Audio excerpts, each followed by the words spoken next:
भवी जीवों के तारनहार शासनेश प्रभु श्रमण भगवान महावीर स्वामी के चरणों में कोटि कोटि वंदन। दीन दुखियों के मसीहा, करुणा के सागर, परम पूज्य गुरुदेव श्रमण सूर्य मर्दर केसरी श्री मुस्लिम अलजी महाराज साहब के चरणों में कोटि कोटि वंदन। पाठ पर विराजमान परम श्रद्धेय, परम विदुषी, मधुर व्याख्यानी, सरल मना पूज्य गुरु जी महाराज साहब के चरणों में कोटि कोटि वंदन। धर्म प्रेमी बंधुओं, शीलवती माताओं, आज हम सबने श्रीमद् उत्तराध्ययन सूत्र, प्रभु महावीर की कल्याणकारी वाणी, प्रभु महावीर की अंतिम देशना, उत्तराध्ययन सूत्र का 26वां अध्ययन, जिसका नाम है सामायारी यानी समाचारी। किसे कहते हैं समाचारी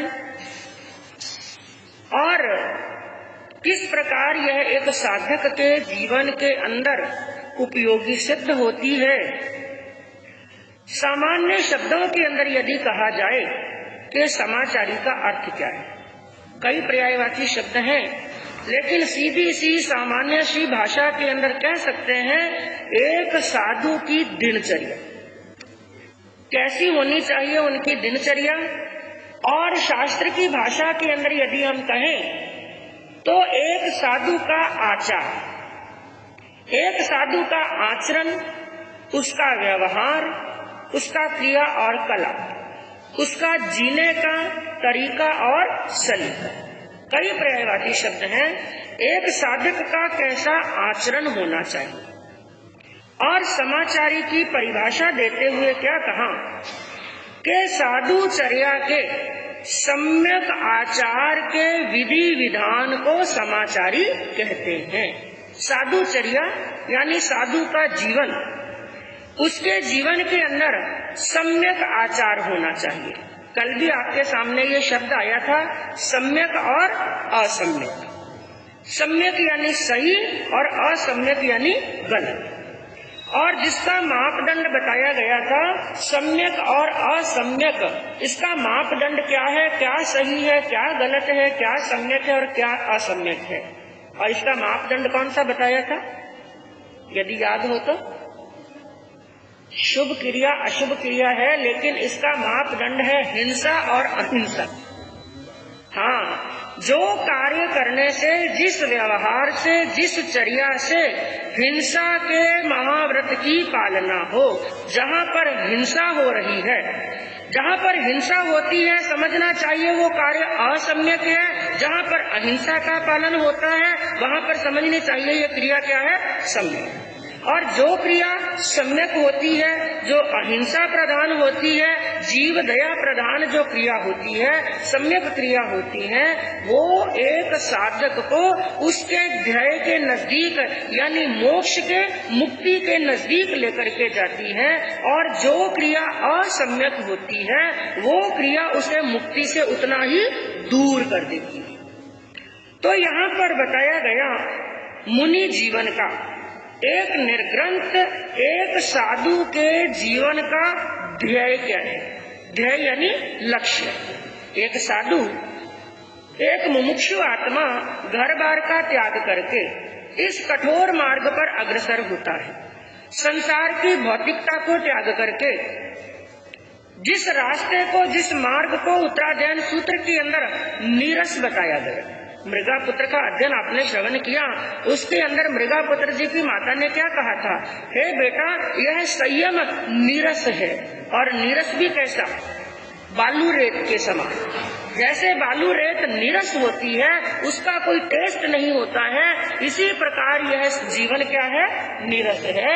तो भौतिकता को छोड़ करके एक साधक ऐसे नीरस मार्ग के ऊपर, कठोर मार्ग के ऊपर अग्रसर होता है और यह कार्य करता है। तो प्रत्येक कार्य का कोई ना कोई तो ध्येय होता है, लक्ष्य होता है। अभी संसार के अंदर कोई काम करते हैं, किसी भी काम की शुरुआत करते हैं, उस काम की शुरुआत करने से पहले दिमाग के अंदर एक क्या बनता है, लक्ष्य बनता है।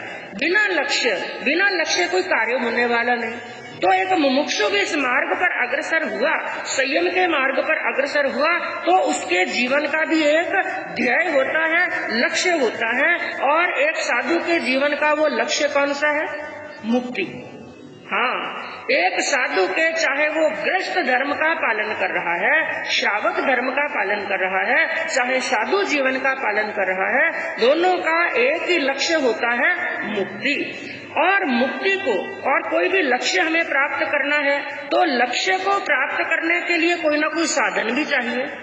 जैसे मान लो आपको धन कमाना है, धन कमाना आपका लक्ष्य है, तो धन कमाने के लिए पहले कुछ ना कुछ क्या चाहिए? साधन भी तो चाहिए। और साधन ही कुछ नहीं होगा तो लक्ष्य के अंदर प्राप्ति नहीं होगी। तो मुनि का लक्ष्य है मुक्ति को प्राप्त करना। तो और मुक्ति को प्राप्त करने के लिए 2 साधन बताए। कितने साधन बताए? 2 साधन। कौन कौन से? एक तो है ज्ञान और दूसरा है आचार। आचार यानी आचरण। एक तो ज्ञान के माध्यम से, एक आचरण के माध्यम से। और आचरण को हम क्रिया भी कह सकते हैं। आपने एक दृष्टांत कई बार सुना होगा कि एक अंधा और एक लंगड़ा जंगल के अंदर भटक गए, रास्ता भूल गए। अब अकेला अंधा यदि प्रयास करे कि मैं जंगल को पार कर लूं, चलने की ताकत तो है, चलने का सामर्थ्य तो है, लेकिन जितना आगे जा रहा है, जितना आगे जा रहा है, उतना ही रास्ते को भटक रहा है, उतना ही भीड़ जंगल के अंदर जा रहा है। और एक तरफ है एक लंगड़ा जिसको रास्ता तो दिखाई दे रहा है लेकिन चल नहीं सकता है। तो एक है अंधा और एक है लंगड़ा। यदि वो अकेले अकेले जंगल को पार करने का प्रयास करेंगे तो वो अपनी मंजिल तक नहीं पहुंच सकते हैं। लेकिन यदि दोनों मिल जाए, हाँ, अंधे ने क्या कहा कि भी मैं चलने में समर्थ हूँ, तुम रास्ता देखने में समर्थ हो, तो ऐसा करो तुम मेरे कंधों पर बैठ जाओ, मुझे रास्ता बताते जाओ और मैं चलता जाऊंगा और दोनों को मंजिल मिल जाएगी। उसी प्रकार ज्ञान और क्रिया भी, जिसके अंदर बताया गया ज्ञान उस लंगड़े के समान है और क्रिया अंधे के समान है। यदि ज्ञान तो है, सीख तो लिया, मुझे ये करना चाहिए, ये करना चाहिए, लेकिन क्रिया नहीं की, तो खाली ज्ञान भी किसके समान है? उसका भी उदाहरण दिया गया था। एक गधे की पीठ के ऊपर चंदन की लकड़ियों का भार डाला हुआ है, वो मात्र भार स्वरूप है, उस चंदन की शीतलता का आनंद वो गधा नहीं ले सकता। उसी प्रकार यदि मात्र ज्ञान तो है और उसको आचरण में नहीं लाए, और दूसरी तरफ एक साधक वो है मात्र क्रिया तो कर रहा है, मुझे ये करना है, ये करना है, लेकिन जान करके नहीं कर रहा है, तो ज्ञान और आचरण ये दोनों साथ में मिले। ज्ञान के बिना क्रिया अधूरी है और क्रिया के बिना ज्ञान अधूरा है। और जब ये दोनों मिल जाते हैं ना, तभी एक साधक को अपने लक्ष्य की प्राप्ति होती है। आज जो आपके सामने बात चलेगी, यह जो अध्ययन बताया गया है, इन दोनों साधनों में से, एक तो ज्ञान और एक आचार, इन दोनों साधनों में से जो दूसरा साधन है यानी आचार का, उसके ऊपर विशेष बात बताई गई है। आचार कैसा होना चाहिए और आचरण कैसा होना चाहिए। और बंधु, यह आचरण भी 2 प्रकार का होता है, इसको भी समझने का प्रयास करना। आचरण कितने प्रकार का? 2 प्रकार का। कौन कौन सा? एक तो होता है व्रतात्मक, व्रतों को अंगीकार करना, और दूसरा होता है व्यवहारात्मक। एक तो व्रतात्मक और दूसरा व्यवहारात्मक, जिसके अंदर हम ये कह सकते हैं कि व्रतात्मक जो होता है वो व्यक्तिगत होता है, यानी हम कितने व्रत पाल रहे हैं, कितने संयम के अंदर हैं। जैसे कल आपके सामने वर्णन चला था 5 समिति का, 3 गुप्ती का। एक साधक महाव्रतों में कितना दृढ़ है और कितने व्रत पाल रहा है, कितने संयम का पालन कर रहा है, उसके विचार कितने शुद्ध हैं, भाव कितने शुद्ध हैं। जो व्रतात्मक होता है उसको वो व्यक्तिगत होता है, जो व्यवहारात्मक होता है वो व्यक्तिगत नहीं होता है। जैसे हमारे मन में जो विचार हैं, हमारे भाव कितने शुद्ध हैं या अशुद्ध हैं, ये हमारा पर्सनल मामला है, हमारा व्यक्तिगत मामला है। हम कितने अच्छे हैं या कितने बुरे हैं, हम खुद से छिपा हुआ नहीं है। हम कितनी अच्छी क्रिया कर रहे हैं या बुरी क्रिया कर रहे हैं, कितने कर्मों का बंध कर रहे हैं या कर्मों की निर्जरा कर रहे हैं, तो ये एक व्यक्तिगत मामला होता है, लेकिन जो व्यवहार होता है यह एक व्यवस्था होती है। और इस अध्ययन को विशेष रूप से समझने का प्रयास करना क्यों? क्योंकि ये समाचारी इस अध्ययन को पढ़ने से और सुनने से क्या लगता है कि ये समाचारी केवल साधु के लिए ही बताई गई। हाँ, ये जो समाचारी है इसके अंदर 10 प्रकार की जो समाचारी बताई वो साधु के लिए ही है, लेकिन इसके अंदर जो बातें बताई गई हैं वो सबकी सब श्रावक के, गृहस्थ के जीवन में भी यदि लागू हो जाए, इस समाचारी का पालन यदि एक साधु करता है तो वो अपने मुक्ति के ध्येय को प्राप्त कर सकता है, मुक्ति के नजदीक जा सकता है। और यदि गृहस्थ भी इस समाचारी का पालन करता है, यानी इस समाचारी के अकॉर्डिंग एक गृहस्थ भी चलता है, तो वो अपने घर के अंदर शांति का माहौल बना सकता है, आनंद का माहौल बना सकता है और अपने घर को भी स्वर्ग बना सकता है। तो बताई गई जो व्रतात्मक है, और इसको 2 प्रकार से और भी बता सकते हैं, निश्चयात्मक और व्यवहारात्मक। जो निश्चयात्मक होता है वो तो होता है पर्सनल, व्यक्तिगत, अपने आप पर आधारित होता है, लेकिन जो व्यवहारात्मक होता है वो होता है समाजगत, उसे कहते हैं समाचारी। कहने का मतलब एक व्यक्ति समाज के अंदर रहता है, संघ के अंदर रहता है, कैसे उसे बैठना उठना है, कैसे बड़ों से बात करना, कैसे छोटों से बात करना है, कैसे चलना है, क्या क्रिया करनी है, क्योंकि हमारे मन में क्या चल रहा है ये तो हम ही जान सकते हैं, सामने वाला नहीं। हाँ, सामने वाला क्या देखता है, हमारे व्यवहार को, हमारे मन को नहीं पढ़ पाता। हमारे मन को तो या हम पढ़ सकते हैं या केवली पढ़ सकते हैं, दूसरा कोई नहीं पढ़ सकता हम भीतर से कैसे हैं, लेकिन बाहर से हम कैसे हैं हमारा व्यवहार बताता है। तो जो संघ है, जो समाज है, जो बाहर की दुनिया है, वो हमारा निश्चय नहीं देखती है, हमारा व्यवहार देखती है। तो एक साधु के लिए बताया कि संघ और समूह में रहने वाले स्थविर कल्पी मुनि, एक परिभाषा यहाँ पर दी और यहाँ पर शब्द क्या लगाया, स्थविर कल्पी। और आपको बताया गया मुनि 2 प्रकार के होते हैं, स्थविर कल्पी और जिन कल्पी। जो जिन कल्पी मुनि होते हैं, जो वस्त्र धारण नहीं करते हैं और जिनके जो कार्य क्रिया होती है बड़ी कठिन होती है, और जिन कल्पी मुनि जो होते हैं वो ज्यादातर एकांतवास में रहते हैं और अकेले रहते हैं। लेकिन जो स्थविर कल्पी मुनि होते हैं वो समूह में रहते हैं, सिंघाड़े के रूप में रहते हैं, गण में रहते हैं, गच्छ में रहते हैं और समाज के अंदर ही विचरण करते हैं। तो उन स्थविर कल्पी मुनियों के लिए कहा कि संघ और समूह में रहने वाले स्थविर कल्पी मुनियों के लिए व्यवहारात्मक आचार परम आवश्यक है। एक साधु को अपने ग्रुप के अंदर, अपने गुरुजनों के साथ में, गुरु भाइयों के साथ में, शिष्य के साथ में कैसा व्यवहार करना चाहिए, यदि इस समाचारी का बराबर पालन होता है तो क्या कहा, संघ के अंदर अखंडता बनी रहती है, समाज के अंदर एकता बनी रहती है, संघ और समाज के अंदर, गण और गच्छ के अंदर प्रेम बना रहता है, आदर बना रहता है और सत्कार और विनय की भावना बनी रहती है। इसलिए एक साधु को अपनी चर्या के अंदर इस समाचारी का पालन करना अति आवश्यक बताया गया है, जिसके अंदर 4 लाइनों के अंदर क्या बताया गया कि साधु की आचार संहिता पालना अनिवार्य है।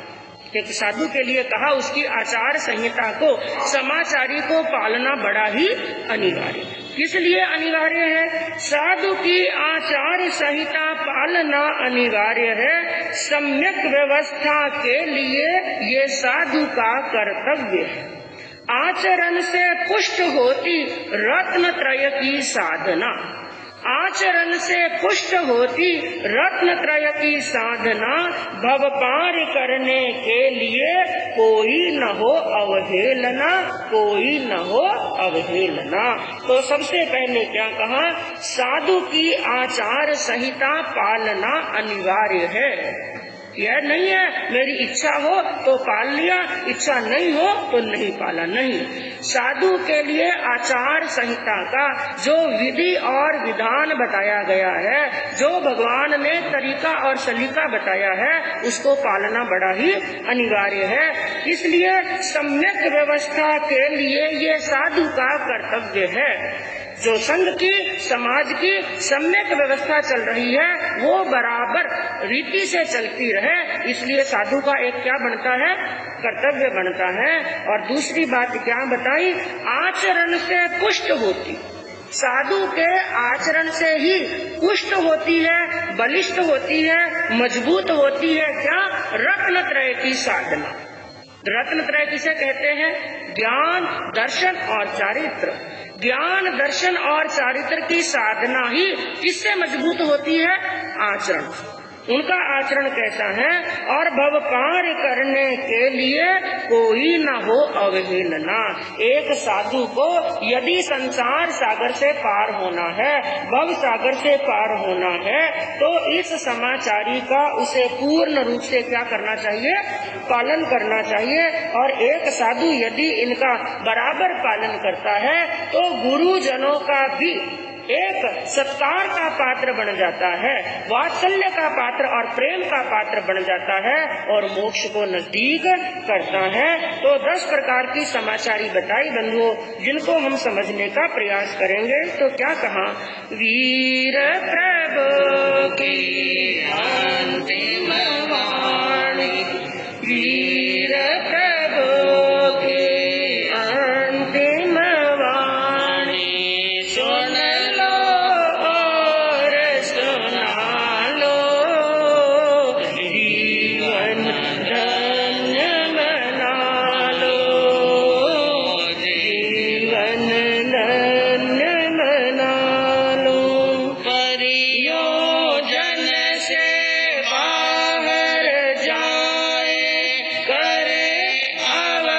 सही वाचन, निवृत्त होकर जब लौटे तो करे निसही वाचन। लक्ष्य चेतना रहे गमन में, लक्ष्य चेतना रहे गमन में, इसका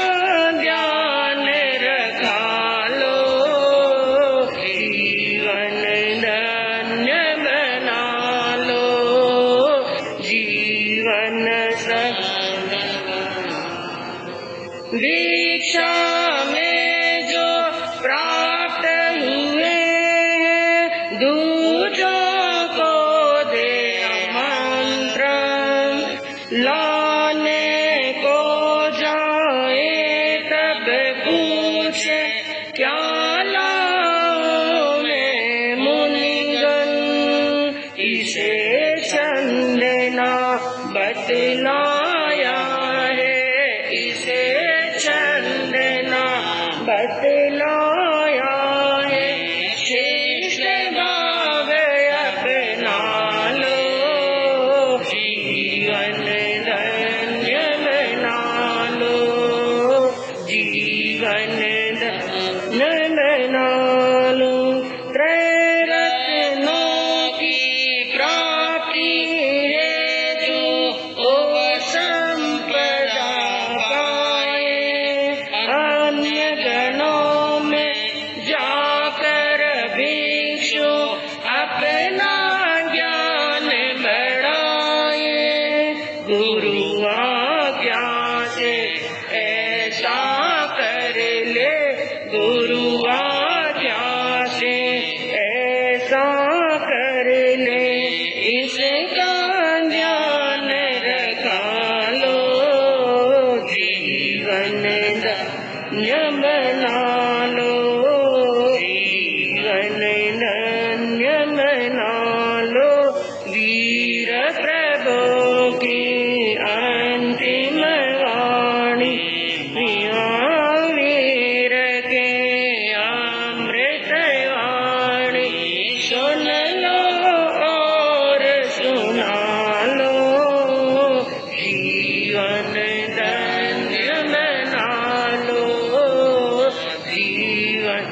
डबल मिला लो।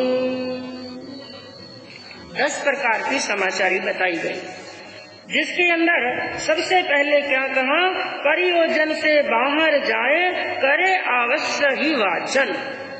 एक साधु के लिए बताया कि जब उसे किसी भी कार्य से, स्थानक से, उपाश्रय से बाहर जाना हो, चाहे वो गोचरी का अवसर है या किसी औषधि की गवेषणा के लिए जाना, वस्त्र की गवेषणा के लिए जाना, परखने के लिए जाना, किसी भी कारण से, स्थानक से साधु को बाहर जाना है तो एक शब्द का इस्तेमाल करना चाहिए, एक शब्द का उच्चारण करना चाहिए, वो है अवश्य ही। अवश्य ही। आजकल कई स्थानों पर इन शब्दों का प्रयोग बहुत कम हो गया है, लेकिन साधु के लिए नियम बताया। और बंधुओं, पहले संक्षिप्त के अंदर आपको मैं बताऊं, एक साधु के लिए, एक शिष्य के लिए भगवान ने आज्ञा दी कि गुरु की आज्ञा के बिना तो कुछ करना ही नहीं। स्वाध्याय करने के लिए बैठो तो भी गुरु की क्या लेनी, आज्ञा। गोचरी के लिए जाओ तो भी गुरु की आज्ञा। गोचरी लेकर के आओ तो भी गुरु की आज्ञा, गुरु को बताना। और गोचरी करने के लिए बैठना तो भी गुरु की आज्ञा। और छोटी लघु नीत, बड़ी नीत परखने के लिए जाओ, कुछ भी परखने के लिए जाओ, कुल मिलाकर के उठना तो भी आज्ञा और बैठना तो भी आज्ञा। गुरु की आज्ञा के अंदर ही धर्म है, इसलिए कहा आणाओ धम्मो। आज्ञा में ही धर्म है। गुरु ने जो आज्ञा दी, गुरु की आज्ञा के अनुसार काम करना। तो जब भी स्थानक से बाहर जाए, उपाश्रय से बाहर जाए, तो गुरु की आज्ञा लेकर के, और जाते समय अवश्य ही। अवश्य ही का अर्थ क्या है, किसी आवश्यक कार्य के लिए जा रहा। और जब कार्य कंप्लीट करने के बाद में, कार्य पूरा करने के बाद में स्थानक में वापस आए तो हाथों हाथ उस समय शब्द का उच्चारण करे, निस्सही निस्सही। यानी हे गुरुदेव, मैं अपना कार्य पूर्ण करके वापस आ चुका हूँ, ताकि गुरु को ध्यान रहे। शिष्य कहाँ गया, किस कार्य से गया और क्या करने के लिए गया और कितना समय लगा, इसके पीछे भी बंधुओं भगवान के ये बताने का कारण एक नहीं, अनेक कारण हैं। और ये धर्म ग्रस्त के लिए, साधु के लिए ही नहीं, बल्कि ग्रस्त के जीवन में भी बहुत जरूरी है। पुराने जमाने के अंदर तो ये रिवाज होता था, जब भी घर से बाहर जाना तो बड़ों की क्या लेते थे, आज्ञा। और पुराने जमाने के अंदर घर के जो बडेरे थे ना, घर के दरवाजे पर मेन वहाँ पर स्थान होता था जहाँ पर बड़े बैठे रहते थे। हमने खुद ने बचपन में देखा है। जो घर की ड्योढ़ी थी, ड्योढ़ी पर तो दादी जी बैठे हैं, और ड्योढ़ी के बाहर मेन गेट पर कौन बैठे हैं, दादाजी। वो सीसीटीवी कैमरे से ही बहुत जबरदस्त थे। हाँ, सीसीटीवी कैमरा तो करंट चला जाए ना तो शायद उसका ध्यान चूक सकता है, लेकिन वो सीसीटीवी कैमरे ऐसे थे, उनसे चूक पाना हमारे बस की बात। घर से बाहर निकलना हो, 100 बार झांक झांक करके देखते थे, दादी जी बैठे हैं क्या। और कहीं किसी कार्य के लिए गए, लेट हो गए, घर के अंदर जाना तो बाहर कौन बैठे हैं, दादाजी। अब डांट मिलेगी, उस समय डर होता था। और इसके पीछे भी बंधुओं बहुत बड़ा रहस्य था, क्योंकि हम कुछ गलत कर रहे हैं। क्या कर रहे हैं, हमें बचपन में, छोटी उम्र के अंदर, जब हमारा ज्ञान इतना पुष्ट नहीं होता है, उस समय हम कोई भी गलती कर सकते हैं, लेकिन बड़ों को ध्यान में रहेगा तो हमारी गलती, हमसे वो गलती होने वाली नहीं है। लेकिन आजकल की स्थिति है, ना घर के अंदर बडेरे रहे और ना घर के अंदर दहलीज। बडेरा है लेकिन निकाल देते हैं अंदर तक। हाँ, बडेरे तो है, लेकिन बडेरों को भेज कहाँ कर दिया है। मैं कहूँ वो पुण्यशाली हैं, वो भाग्यशाली हैं जिनके घर के अंदर बडेरे हैं। लेकिन आजकल की स्थिति क्या है, छोटी उम्र के अंदर ही मनुष्य बडेरा बनना चाहता है। हाँ, मनुष्य के पीछे एक बहुत बड़ी बीमारी लग गई है। मनुष्य क्या बनना चाहता है, बड़ा। मैं कहूँ बड़ा कहलाना आसान है, लेकिन बड़ा बनना बड़ा मुश्किल है। और कहते हैं जिनके सिर पर बड़े होते हैं ना, मेरा ये अनुभव है, बाकी मुझे मालूम नहीं, मेरा ये अनुभव है, यदि अपने सिर के ऊपर बड़ेरों का हाथ है तो हमें ना कुछ चिंता है ना कोई फिक्र है। क्योंकि जो काम हम बड़ों की आज्ञा लेकर के, इस बात को अनुभव करके देखना, हम कोई काम शुरू कर रहे हैं, बड़ों की आज्ञा लेकर के यदि हमने काम शुरू किया तो उस काम में जो प्रॉब्लम आने वाली है, मुश्किल आने वाली है, तो आज्ञा लेने मात्र से ही 50% समस्या तो खत्म हो जाती है। ये ध्यान रखना, बड़ों के आशीर्वाद के अंदर वो ताकत होती है, जो काम हमें असंभव लगता है, हमें लगता है ये काम नहीं हो सकेगा, इम्पॉसिबल लगता है वो काम भी बड़ों के आशीर्वाद से क्या हो जाता है, संभव हो जाता है। तो बड़ों का आशीर्वाद लेना, बड़ों की आज्ञा बड़ी ही जरूरी है।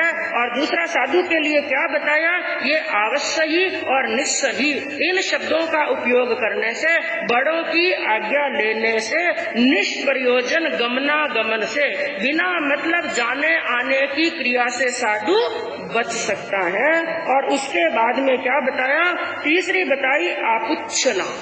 क्या बताया, आपृच्छना। आपृच्छना का अर्थ क्या होता है, खुद का कोई काम करना है, अपने स्थानक के अंदर रह करके ही कोई काम करना है, तो खुद का भी कोई काम करना है, कार्य में संलग्न होना है, तो पहले गुरु की क्या लो, आज्ञा।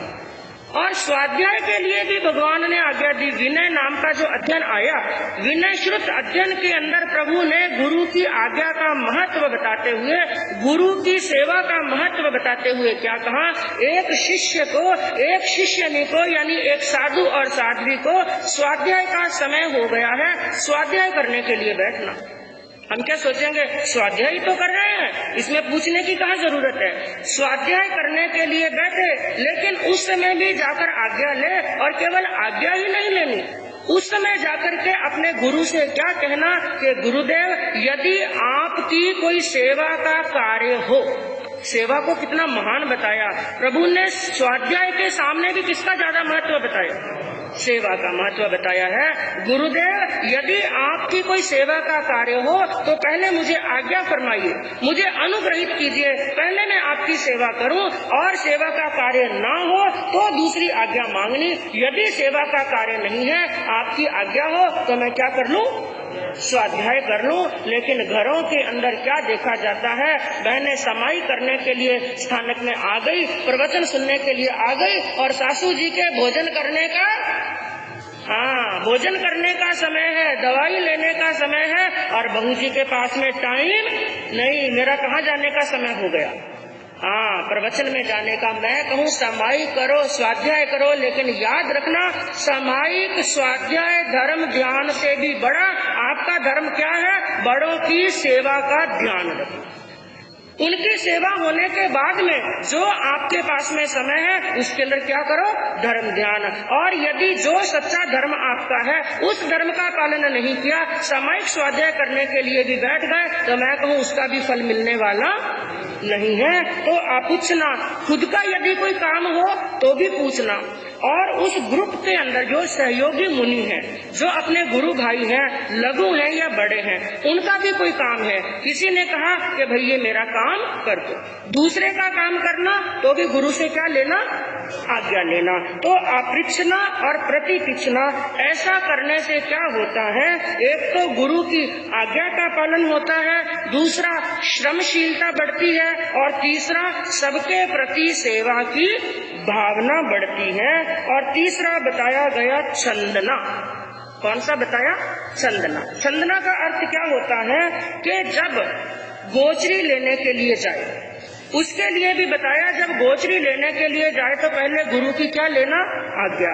लेकिन केवल आज्ञा ही नहीं लेना, जाते समय गुरु से पूछना, गुरुदेव आज आपके किस चीज की खप है, यानी कौन सी ऐसी वस्तु है, यदि मुझे गोचरी में मिल जाए तो मैं वो वस्तु लेकर के आऊं। गुरु को भी पूछना, गुरु भाइयों को भी पूछना, किसी के शरीर में कोई अस्वस्थता हो, औषधि रूप किसी को कुछ चाहिए हो, तो उनकी इच्छा को पूछना। ऐसे नहीं है गोचरी लेने के लिए गए, अपने मनपसंद की चीज मिली और लेकर के नहीं, सबकी उनकी क्या खप है, जाते समय उनसे आज्ञा लेना, पूछना, और गोचरी लेकर आने के बाद में गुरु को गोचरी बताना। इसके पीछे भी रहस्य है बंधुओं। पहली बात तो साधु यानी शिष्य गोचरी लेने के लिए गया, कितने घरों में गए ये भी बताना जरूरी है। गोचरी लेने के लिए गए, बाजी आज फलाने श्रावक जी के घर में, उनके घर में, उनके घर में, इतने घरों के अंदर गए, उनके घर से ये लाए, उनके घर से ये लाए, ये भी बताना जरूरी। इसके पीछे कारण क्या है, ताकि कहीं गोचरी के अंदर कोई दोष सहित वस्तु ना आ गई हो। कहीं कोई ऐसी वस्तु जो नहीं लानी चाहिए थी लेकिन प्रमादवश अज्ञानवश कोई गोचरी के अंदर भिक्षा के अंदर चीज लेकर के आ गए हैं, तो गुरु उसका क्या रखेंगे, ध्यान रखेंगे। तो भिक्षा के लिए जाए, गुरु की आज्ञा लेकर के जाए और सभी से पूछ करके जाए, और इससे क्या होता है, अतिथि सत्कार की भावना बढ़ती है और आसक्ति की भावना घटती है। तो ये पांचवी छंदना बताई गई और छठा बताया गया इच्छा का। इच्छाकार का अर्थ क्या होता है, दूसरों की इच्छा को जान करके परिचर्या करना। इसमें दो बातें आती हैं। एक तो हमारा खुद का कोई काम है, जैसे हमें कोई गाथा याद करना है और उनसे सामने वाले से, हमारे जो बड़े गुरु भाई हैं या गुरु हैं, उनसे हमें गाथा लेना है। तो पहले तो उनकी इच्छा को जानना। आपकी यदि इच्छा हो, आपके यदि साता हो, कोई अस्वस्थता ना हो, साता हो, तो आप मुझे ये पाठ दीजिए। या अपना कोई कार्य उनसे कराना है तो पहले उनकी इच्छा को, साता को जानना। और दूसरी बात, उनका कोई कार्य, सामने वाले का कोई कार्य है, वो कार्य कर रहे हैं, तो एक साधु को क्या चाहिए, उनको पूछना, यदि आपकी इच्छा हो, ये कार्य मुझे भी आता है, आप मुझे आज्ञा प्रदान करें, आपकी इच्छा हो तो ये कार्य मैं भी कर सकता हूँ। तो उनकी इच्छा को, साता को जान करके, जैसे आप लोग भी स्थानक के अंदर जाते हैं, साधु संतों से मंगलिक मांगते हैं, तो एक शब्द बोलना चाहिए, बाबाजी आपकी अगर साता हो तो मंगल पाठ फरमाने की कृपा करें। लेकिन कई बार क्या होता है, हम लोग गोचरी में जा रहे हैं, शरीर एकदम पसीने से तरबतर है, पूरे शरीर में से पसीना निकल रहा है, नीचे रोड टप रही है और हाथ के अंदर क्या है, वजन है। और वहीं पर रास्ते के अंदर भाई बहन मिलते हैं और रोड पर ही तिख तो आया ही नम पाया ही नम करेंगे वंदना।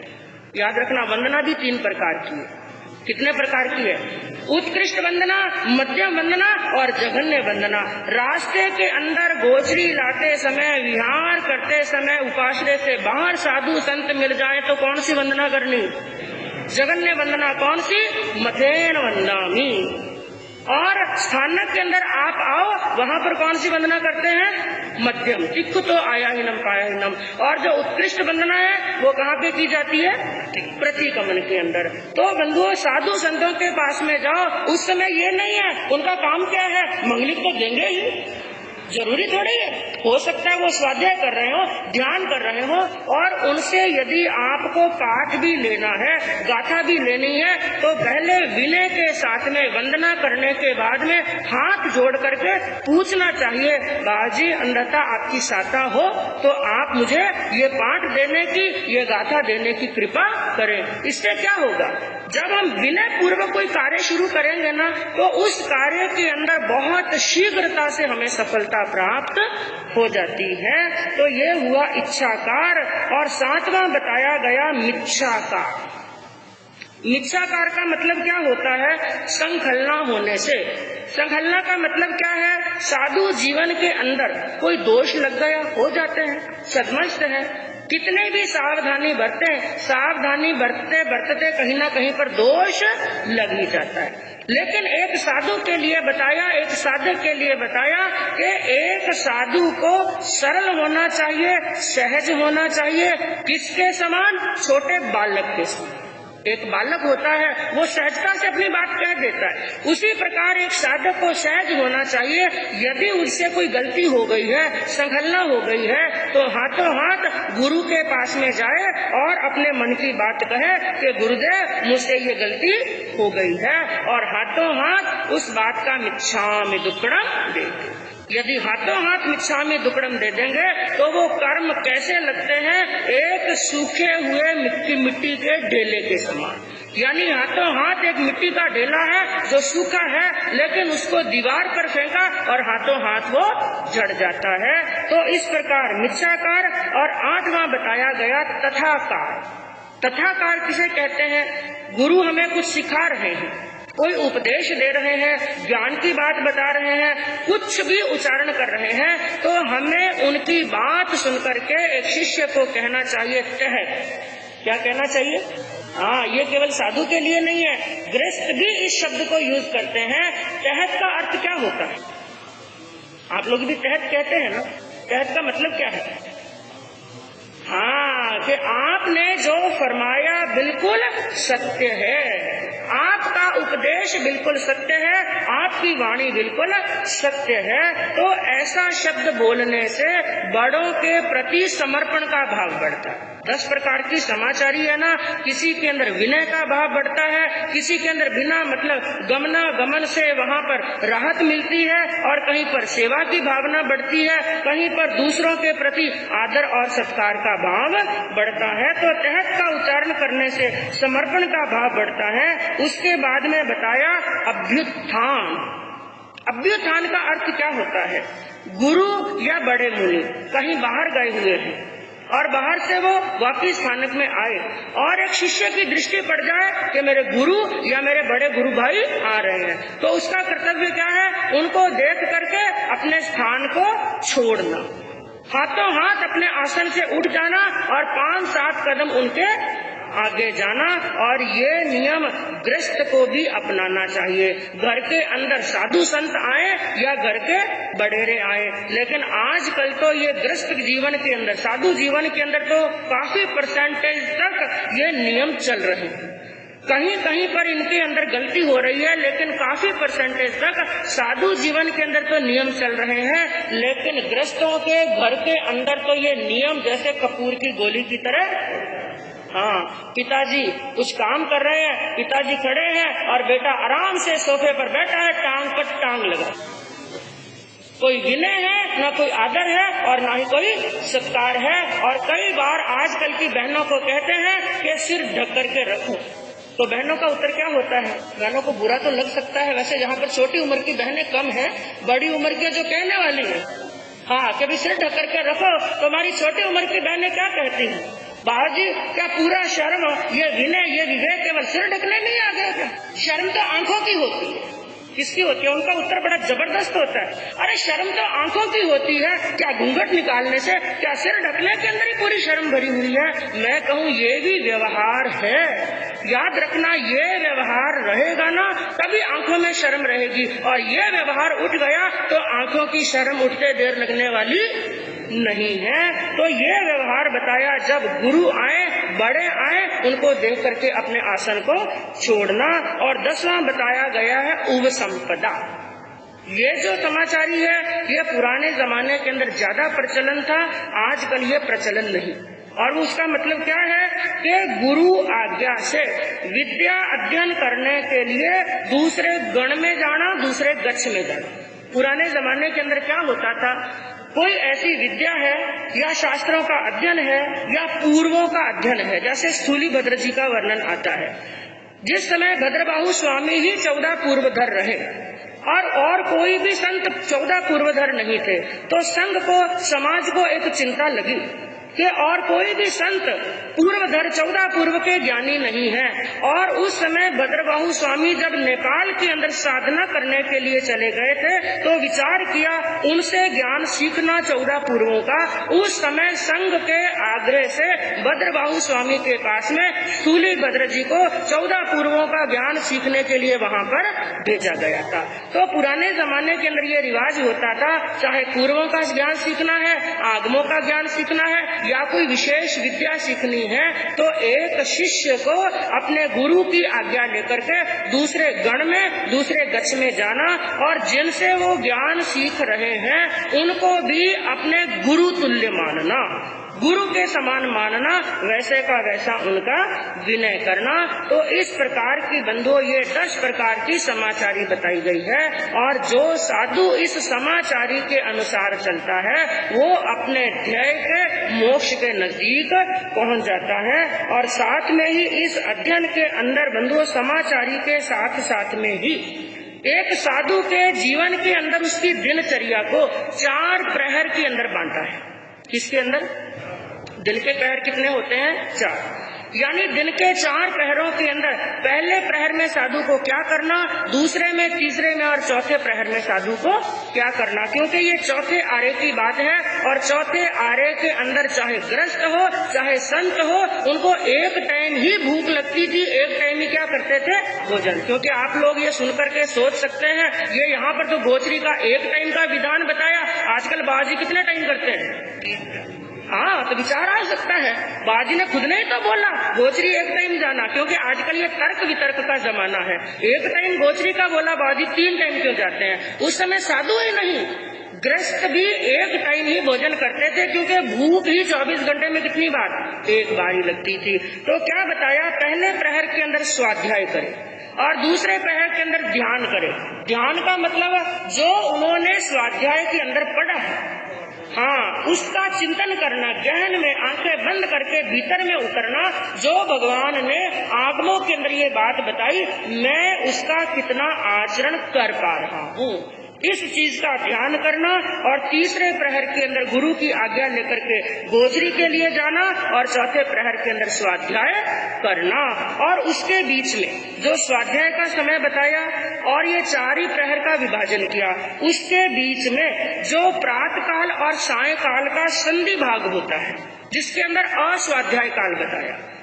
आपने पढ़ा होगा अस्वाध्याय के जो 32 दोष बताए गए हैं, उसके अंदर क्या बताया? जो 4 संधि काल होते हैं। संधि काल कौन कौन से? सूर्य उदय का समय, सूर्य अस्त का समय, दिन में 12 बजे का समय, रात्रि में 12, ये 4 संधि काल होते हैं। तो 4 संधि काल के अंदर 48 मिनट, यानी सूर्य उदय से 24 मिनट पहले और 24 मिनट बाद में। इसी प्रकार शाम के अंदर भी सूर्यास्त के समय 24 मिनट पहले, 24 मिनट बाद में। इसी प्रकार दिन का संधि काल, रात्रि का संधि काल। जो मूल आगमों का स्वाध्याय है, इन चारों संधि काल के अंदर 48 मिनट का समय छोड़ करके ही स्वाध्याय करना बताया गया है। तो जो संधि काल होता है, यानी अस्वाध्याय काल होता है, उस समय के अंदर प्रतिगमन करना और प्रतिलेखना करना। प्रतिलेखना का मतलब जो भंडोपकरण है, ओगा है, पात्र है, वस्त्र है, उनकी परिमार्जना प्रतिलेखना करना। तो इसका वर्णन आता है। और साथ में इस अध्ययन के अंदर प्रतिक्रमण के जो 6 आवश्यक हैं, उन 6 आवश्यकों का वर्णन बताया गया है। और प्रतिलेखना कैसे करनी, भंडोपकरण की, वस्त्रों की प्रतिलेखना कैसे करनी, उसकी भी विधि बताई गई है। और साथ में काल की जानकारी, इसकी आजकल तो समय देखने के लिए हाथ पर क्या बंधी हुई है? घड़ी। उस समय घड़ियां नहीं थी, तो घड़ी में कितनी बजी और कितना प्रहर बीता, 1 पारसी निकली, 1.5 पारसी निकली कि 2 पारसी निकली, कैसे देखते थे? सूर्य के प्रकाश के हिसाब से कि सूर्य का प्रकाश कहाँ तक पहुँचा है, उसकी छाया कहाँ तक पहुँची है। तो इसका काल मान भी कौन से महीने के अंदर पौर्सी कब आती है, कौन से महीने में पौर्सी कब आती है, इसके काल मान की मर्यादा इस अध्ययन के अंदर बताई गई है। और अंतिम के अंदर इस अध्ययन के अंदर बताया गया, जो साधु हैं 6 कारणों से आहार करते हैं और 6 कारणों से आहार का त्याग करते हैं, जिनके अंदर संक्षिप्त के अंदर बताऊं। पहला कारण बताया क्षुधा वेदनीय की शांति के लिए, यानी जिन 6 कारणों से साधु आहार करता है, वो 6 कारण कौन से हैं? पहला तो क्षुधा वेदनीय, यानी भूख की शांति के लिए साधु क्या करे? आहार करे। दूसरा बताया वयावृत्य करने के लिए, वयावृत्य यानी बड़ों की सेवा। खुद का शरीर स्वस्थ होगा तभी बड़ों की सेवा होगी, तो वयावृत्य करने के लिए। और तीसरा बताया है इरिया समिति का बराबर पालन हो, यानी भूख होगी, चक्कर आएंगे तो चलते समय इरिया समिति का पालन होने वाला नहीं, इरिया समिति का पालन करने के लिए।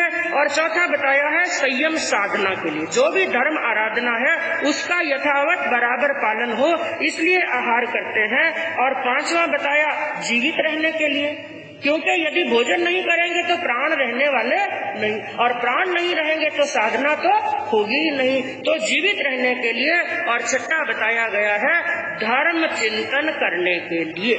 तो ये 6 कारण बताए गए हैं और 6 ही कारण बताए आहार को त्यागने के।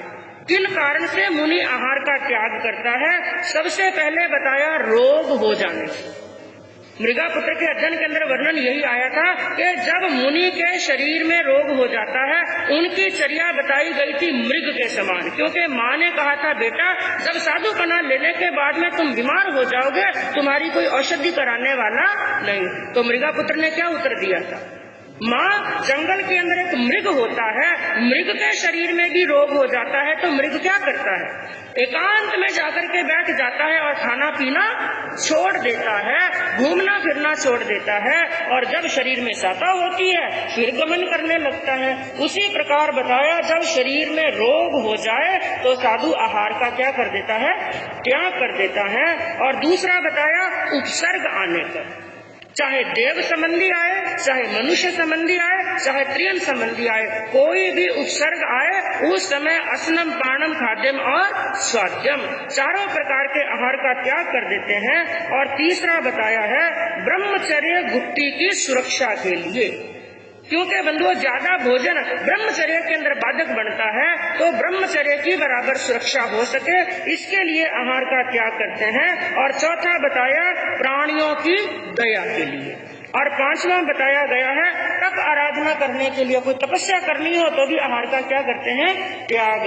और छठा बताया गया है समाधि मरण पूर्वक संधारा ग्रहण करने के लिए, यानी जब शरीर एकदम असमर्थ हो जाए उस समय समाधि पूर्वक संधारा क्या कर लेना चाहिए, ग्रहण कर लेना चाहिए। तो बंधुओं इन बातों का वर्णन इस अध्ययन के अंदर आता है। मूल के अंदर हम कह सकते हैं इन नियमों उपनियमों का जब एक साधक पालन करता है तो अपने लक्ष्य मोक्ष को प्राप्त करने के लिए वो शीघ्र ही उस स्थान पर पहुंच जाता है। तो इस अध्ययन के अंदर ये वर्णन आया, आगे क्या वर्णन आता है सुनने से मालूम पड़ेगा। इसी भावना के साथ में भवी जीवों के कारण